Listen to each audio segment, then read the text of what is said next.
Today we are going to discuss how to make notes for JEE exam. बहुत बच्चों को लगता है कि नोट्स बनाना काफ़ी हार्ड होता है और वो जो नोट्स बना रहे हैं वो अच्छे नहीं होते, इसलिए वो दूसरे के नोट्स के लिए ढूंढते हैं कि how to get notes of other students. तो दूसरे के नोट्स से पढ़ना is not a good practice. You should follow your own notes, और नोट्स जो भी बनाना चाहिए आपको वो कंसाइज होने चाहिए और टू द पॉइंट होने चाहिए और स्टैंडर्ड बुक्स को ही फॉलो करते हुए नोट्स बनाने चाहिए। नोट्स आपकी कंसाइज होनी चाहिए। कंसाइज मतलब जितना रिक्वायर्ड है उतना ही लिखना चाहिए, कुछ भी ज़्यादा चीज़ें उसमें इंक्लूड नहीं करनी चाहिए जो एग्जाम पॉइंट ऑफ व्यू से ज़रूरी नहीं है। नोट्स ऐसे होने चाहिए कि अगर आप उसे एक बार पढ़ रहे हैं तो आपको सब कुछ समझ आ रहा है, आप सब कुछ रिकलेक्ट कर पा रहे हैं कि चैप्टर में क्या था, और उसे पढ़ने में आपको ज़्यादा समय भी नहीं लग रहा है। ऐसा ना हो कि आपने फुल का फुल चैप्टर जहाँ से भी आपने उतारा है वो पूरा का पूरा ही उतार लिया, तो उसको आपको पढ़ने में पूरा टाइम जाएगा और बहुत सी ऐसी ऐसी चीज़ें आप डबल से पढ़ेंगे जो कि एग्जाम पॉइंट ऑफ व्यू से नेसेसरी नहीं थी। नोट्स थोड़ी से बाइस भी होनी चाहिए। जो टॉपिक्स ज़्यादा वेटेज रखते हैं जेई में उनके नोट्स काफ़ी लेंदी, उनके ऊपर आपको ज़्यादा वर्क करना चाहिए। और जो नोट्स है वो ऐसी ही बुक से बनाना चाहिए जो रिकमेंडेड हो, जो फॉलो की जाती हो बाकी बच्चों से, ताकि आप ऐसा कोई मटेरियल ना पढ़ रहे हो जो आउट ऑफ सिलेबस हो। It's all about dedication and persistence. मतलब दूसरों के नोट्स सर्च करने से अच्छा है, अगर आपके पास अभी 1 और 2 ईयर है, मतलब अगर आप जेई 2021 और 2022 एस्पिरेंट है तो आप अभी आराम से, आपके पास इतना समय है कि आप सारे चैप्टर्स के नोट्स बना सकते हैं और उसे रिवाइज कर सकते हैं। सो कंटेंट क्या होने चाहिए नोट्स में? सबसे पहला की फैक्ट्स। इसके लिए आप एनसीईआरटी प्रेफर कीजिए, कोई भी स्टैंडर्ड बुक, उसमें से जो इंपॉर्टेंट फैक्ट्स आपको लगते हैं जिससे रिलेटेड आपका क्वेश्चन बनाया जा सकता है। सबसे जरूरी चीज है नोट्स लिखते वक्त कि आप जैसे जैसे नोट्स लिख रहे हैं आपको ये सोचना है कि इसके ऊपर क्या क्वेश्चन बनाया जा सकता है जेई में। तो इससे क्या होगा, आपकी काफी अच्छी प्रैक्टिस हो जाती है क्वेश्चंस की। तो आपको इंपॉर्टेंट पॉइंट्स लिखने हैं। एग्जांपल्स, कोई भी बुक में एग्जांपल्स जो आपको नहीं समझ आया पहली बार में, वो आपके लिए एक अच्छा एग्जांपल हो सकता है जेई के लिए, और आप उसे भूले नहीं, इसके लिए आप उसे एक बार नोट डाउन कर लीजिए। सो ये हुए एग्जांपल्स। थर्ड आपके जो होंगे वो पीवाईक्यू फैक्ट्स, मतलब अगर आप कभी भी मॉक्स दे रहे हैं, प्रीवियस ईयर क्वेश्चन दे रहे हैं, उनमें से अगर आपको ऐसा लगा कि यार ये फैक्ट मैंने अभी तक पढ़ा नहीं और ये आ चुका है पेपर में, तो उसे आपको नोट कर लेना चाहिए। वेल फॉर्म्ड नोट्स के लिए अगर आप लिस्ट, क्योंकि ऑर्गेनाइजेशन ऑफ नोट्स सबसे ज्यादा जरूरी है, नोट्स हमेशा ऑर्गेनाइज्ड होंगे तभी आपको एंड डे पे समझ आएगा।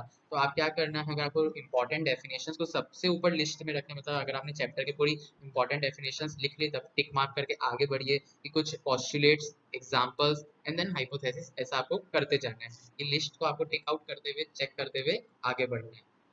टेबल्स और कॉलम्स भी बहुत काम आएंगे आपको, अगर आपको ऑर्गेनाइज करना है टेबल्स टॉपिक्स वाइज, आप थोड़ा सा कंपेयर भी कर सकते हैं, उसके बेस भी क्वेश्चन पूछे जा सकते हैं।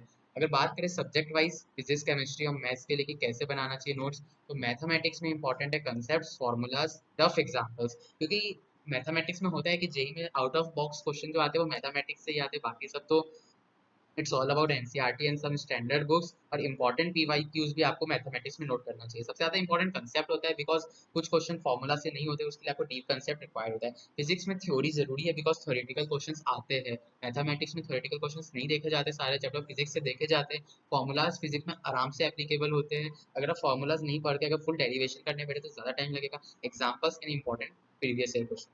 केमिस्ट्री में रिएक्शंस, एक्सेप्शंस, एनोमलीज, जो भी है, theory, trend, structures, formulas, periodic table और इम्पोर्टेंट की बात करते हैं बुक्स, तो फिजिक्स के लिए, थ्योरी के लिए एनसीईआरटी, फॉर्मूलाज एंड एग्जांपल्स के लिए आप डीसी पांडे, एचसी वर्मा, इन्हीं के प्रॉब्लम्स, कॉमन प्रॉब्लम्स यूज कर सकते हैं। केमिस्ट्री के लिए आई विल से एनसीईआरटी, और एग्जांपल्स के तौर पे आप स्ट्रक्चर्स और न्यूमेरिकल्स को नोट कर सकते हैं। मैथमेटिक्स के लिए थ्योरी के लिए आर डी शर्मा एक अच्छी बुक है, अगर आपके पास नहीं है तो आप सिंगेज या अमित अग्रवाल कोई भी बुक फॉलो कर सकते हैं।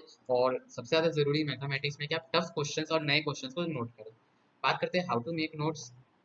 फर्स्ट ऑफ ऑल बुक्स की बात करते हैं एनसीईआरटी, उससे थ्योरी बुक है एनसीईआरटी एग्जाम्पलर, जेई में से रिलेवेंट क्वेश्चंस आपको मिल जाएंगे। स्टैंडर्ड बुक्स में थोड़े हाई लेवल प्रॉब्लम्स आपको मिल जाएंगे जिनको आप देख सकते हैं। टेस्ट सीरीज यही होती है, उनका जो अलाइनमेंट होता है वो जेई मेन लेवल से ऊपर ही होता है। सो अगर आप टेस्ट सीरीज सॉल्व करेंगे so you can find tough problems, और कुछ नए प्रॉब्लम्स भी जो आपको इन बुक्स में नहीं मिले उनको भी आप नोट कर सकते हैं।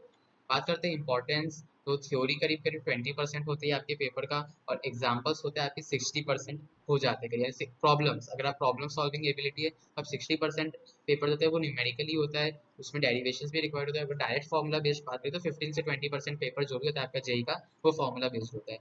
एंड फर्स्ट ऑफ ऑल अभी आपके 1 ईयर 2 ईयर है तो it's important to work hard, कोई भी उसके लिए आपके पास शॉर्टकट नहीं है। नोट्स अगर आप खुद के फॉर्म करेंगे दैट्स बेटर।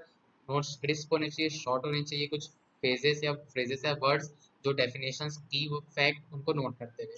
नोट्स क्यों काम आते हैं? अंडरस्टैंडिंग। अगर आप पढ़ते पढ़ते नोट्स बनाएंगे तो फटाफट आपको चैप्टर समझ आएगा और आप उसे ज़्यादा देर के लिए रिटेन कर पाएंगे। लॉन्ग रिटेंशन मतलब ज़्यादा दिनों तक आपको याद रहेगा। रिवीजन के टाइम पे आप फटाफट पूरे चैप्टर को कंप्लीट कर सकते हैं और कुछ इंपॉर्टेंट पॉइंट्स से आपको रिवाइज करने पड़ेंगे। कोई बकवास से पॉइंट आपको डबल डबल से रिवाइज करने के लिए आपका टाइम वेस्ट नहीं होगा।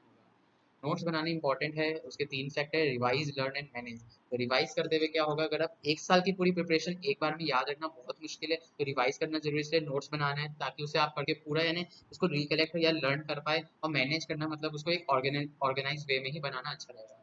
वे टू रिवाइज नोट, तो सबसे पहले जो इसकी क्यू होगी, मतलब जो अभी सबसे आपने लेटेस्ट पढ़ा है उसको रिवाइज, यानी जो सबसे ज्यादा पुराना टॉपिक है उसको सबसे पहले रिवाइज करना है, उसके एग्जांपल्स फिर सॉल्व करना है, and then move on to the recent example. जो सबसे पहले आपने कर चुका है चैप्टर उसको सबसे पहले रिवाइज करना है। इंपॉर्टेंस की बात करें नोट्स की, तो केमिस्ट्री में 90% ऐसा होता है कि आपके जो नोट्स से ही पेपर आते हैं, आपको ज़्यादा आउट ऑफ बॉक्स सोचना नहीं पड़ता है। फिजिक्स में भी 70% की आप नोट्स भी पढ़ रहे हैं ठीक से, तो उसका आपको काफ़ी फायदा होगा। और मैथमेटिक्स में 40% टू 50% नोट्स वेटेज होता है, बट बस बचा हुआ आपका आउट ऑफ बॉक्स आ जाता है पेपर। बेटर ऑर्गेनाइजेशन करने के लिए आप माइंड मैप्स बना सकते हैं कि एक बीच में आपने टॉपिक लिख के फिर माइंड मैप्स बनाना शुरू कीजिए। जो भी इंपॉर्टेंट चीज़ लग रहा है उसे फटाफट नोट करना सबसे बेटर है, कि आप उसे बाद के लिए आप उसे प्रोक्रास्टिनेट नहीं करें। जैसे ही आपको लग रहा है कि इंपॉर्टेंट से नोट डाउन कर लीजिए।